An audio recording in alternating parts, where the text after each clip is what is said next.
So this video we're going to be talking about privacy. And privacy is a huge topic to talk about. You can come at it from a whole bunch of different perspectives, general ethics, you could come at it from law, like the legal perspective. But in this case, we're going to be coming at privacy from a marketing perspective. So I'm going to start by asking you some questions and to see if you can answer them for yourself. Do you know what data your apps are collecting from you right now? Could be apps on your phone, your computer, whatever device you have. What data of yours are they collecting from you right now? Do you know which apps are tracking your location right now? And who are they sending all this information to? Do you know which apps are listening to you right now? Or listening to me right now? And do you care? I'm going to talk for a minute about a man named Edward Snowden. And he's a very famous or infamous man. He was a former CIA and NSA agent / contractor. He worked for them, but he was also a contractor for them at some points in his life. What he did was he worked on cybersecurity and he worked on counterintelligence. Okay? But really what made him so famous is that he uncovered these programs of mass surveillance by the NSA that were being used on American citizens and people around the globe. The NSA stands for the National Security Agency, I believe, in the United States. It's a government department. So he uncovered these programs and then he blew the whistle on these programs based on his ethical conscience. He did not believe that this was ethical, what the NSA was doing. They were collecting unlimited amounts of data. They were tapping into people. They had the ability to tap into people's accounts, programs, applications. They could see people's pictures they were sending to each other, all that stuff. So he blew the whistle on these programs. And of course, that was against the law to do that in the States. So he ended up having to flee the United States. And unfortunately, he's living in exile in Russia right now. He can't leave Russia because as soon as he does, the United States would be able to arrest him. So I'm going to include a link to an interview of him where he talks about privacy and how much of a right it is. That privacy is a basic human right, and he believes it's one of, if not the most important right that we have. Right. To that last question on the last slide, do you care that your apps could be taking your data and selling it, could be tracking you and telling other people where you are, that they could be listening to you? A lot of people say, no, I don't care because I have nothing to hide. And we'll talk about that in a bit, because Snowden believes that is not an excuse to give up your right just because you have nothing to hide. And we'll talk about that in a bit here. But just to set us up for this topic of privacy. So what is it? What is privacy? I'm going to show a few different definitions here. So from the International Association of Privacy Professionals, they say that privacy is the right, again we see that word right, to be left alone or freedom from interference or intrusion. So this kind of privacy applies whether it's physical, in-person privacy, or online digital privacy. Then when they start talking about information privacy, so privacy of our data, they say information privacy is the right to have some control over how our personal information is collected and used. And then again with Edward Snowden, he says the privacy of our data depends on the ownership of our data. So we can kind of see a bit of a similarity between this previous slide where we have some control over that personal information, how it's collected and used, and then just having ownership of our data. We are entitled to it. Okay, I just want to touch on privacy is a right, and where does that actually come from besides ethics? Well, in Canada, it's actually written into law.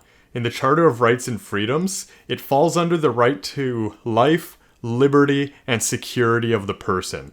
So liberty is kind of like another word for freedom, and security of the person being safe. It ties under those two.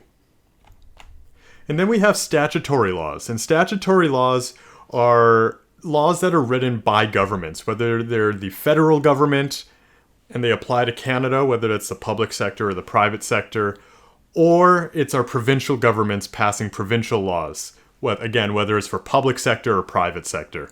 Public sector are things like hospitals and schools, crown corporations that are run by the government, essentially. And then we have private businesses, which is just any kind of business that has nothing to do with the government. So we see those main four privacy laws that apply to Canada and BC, depending on which jurisdiction you're in. Privacy Act and PIPEDA are for Canada as a whole, and FIPA and PIPA are for BC, and they do the public sector, which is FIPA, so that would apply to like our schools in BC, and then PIPA, which will apply to anything private in BC. Okay. You don't really need to know too much about all of those. Just know that there are specific laws written all about privacy. Okay. And that being said, privacy being a right means it's a right just like speech, just like religion, freedom of, or right to mobility, right to vote. So what Edward Snowden says is that it matters even when it's not in use, right? And he's starting to address that idea of people saying, oh, I don't care about, my loss of privacy because I have nothing to hide. He's saying it matters even when it's not in use. It's almost like saying, oh, I don't care about freedom of religion because I'm atheist. Or saying, I don't care about freedom of speech because I have nothing to say right now. Right? Your right to privacy is still important even if you do have nothing to hide. And besides that, it also matters to other people too. Right? So if you take not just yourself, but the community and the country, the province, you have other people who do care about this right. So it's important for all of us to be familiar with these issues that are happening right now. And it matters for the future because there can be some slippery slopes, right? We're in a new age of, in this digital world, right? We're facing so many privacy issues that didn't exist 20 years ago, that nobody had on their radar, that lawmakers don't even understand right now. So it matters that we are aware of what's going on around us so we can help shape what privacy looks like in the future.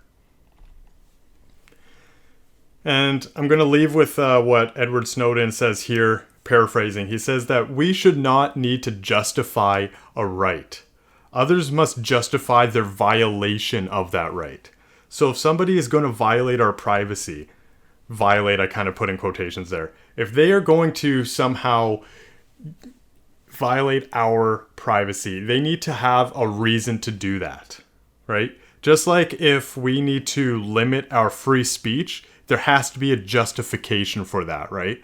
Like hate speech. That would be a justification for a limitation on that right of free speech. So on and so forth. Okay, so let's start looking at some privacy concerns in marketing specifically. So we're going to go back to PIPA, which was one of the laws that was enacted by the BC provincial government for the private sector. Because if we're going to be working as in our first jobs or as our first marketing gigs, they're most likely going to be with a private business, right? If you work at pretty much anywhere in the mall, it's most likely going to be like Lululemon or something like that. That PIPA would apply to them. Okay, PIPA stands for Personal Information Protection Act. And it says that organizations must not collect, use, or disclose personal information about an individual, except if consent is given or authorized by the act. Okay? So it says that right there. Organizations should not do this unless consent is given by you, the person, or there's a specific reason authorized in this PIPA Act. Okay, so how do we give consent? Well, if we're downloading any of our apps or signing up to a new website or a subscription or something like that, there's always going to be a terms of service, right? And I can guarantee you in every single terms of service that you've ever just blindly said I agree to, there's going to be a part in there that has to do with privacy. So by saying I agree, clicking that box, you just gave your consent for the organization to collect, use, and disclose your personal information. Okay? That's the main one I'm going to talk about. Usually if you're talking about employment, it'll be in some sort of employment contract that you sign before you start working. But for today, I'm just going to focus really on terms of service in our digital age. Okay, so again, we see this act of collecting data and then the act of using data, right? So our apps, they first collect our data from us and then they somehow use that. So when we're talking about collecting data, it's usually done through the use of cookies. And cookies are these little data files that an app will put onto your device or into your computer, onto your browser, that lets any other web page or other app know that it's you. It's a way of identifying you so that they can save that information for later.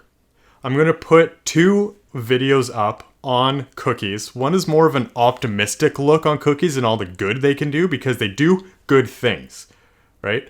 I'll let the videos explain it, but for example, if you go on to, let's just say TikTok, you're logged into TikTok, right? You're just scrolling through and then you press on a reel, you automatically go to the reel and that's due to cookies. If you did not have the use of cookies, you would have to log in again to view that video because your device would have forgotten who you were. Every time you click something, it would forget who you are, so you'd have to log in every single time you clicked something. But cookies allow us to never log in once and it'll remember us every time we click, right? So it's a good thing that cookies do. But then there's another video that's a bit more objective and it shows some of the pros like that and some of the cons of cookies and how they can track us and how little control we really have over them. Okay? But then the apps, they collect all that data, and then how do they use that data? Well, one of the biggest ways is with marketing. And it's called, in marketing, targeting and retargeting. And we'll learn about that later on in the course. But essentially, have you ever gone to look for something online? Maybe it's on Amazon, you want to shop for something new. Let's just say, I don't know, it's school supplies or something like that. And the next thing you know, you go over to Instagram or you go to some social media app and you start seeing ads for that thing that you searched up. That is because of cookies, right? Those apps, Instagram, TikTok, whatever it is, will read that cookie that's on your device and will realize, oh, this is you? And wow, look at that. Amazon told us that you looked at this stuff, so I'm going to show you an ad for it. Okay, so we can see those targeted and retargeted ads. It can also establish algorithms, like if you're on YouTube for, the recommended videos suggested for you. Anytime you see something like that, those are from cookies. And what that can do is create this echo chamber effect, if you've ever heard of that. It's essentially you're only surrounding yourself with the things that you already are saying, already are seeing and watching and doing, right? It can create some negative aspects when you have all of this data being used to target you, very individualized targeting.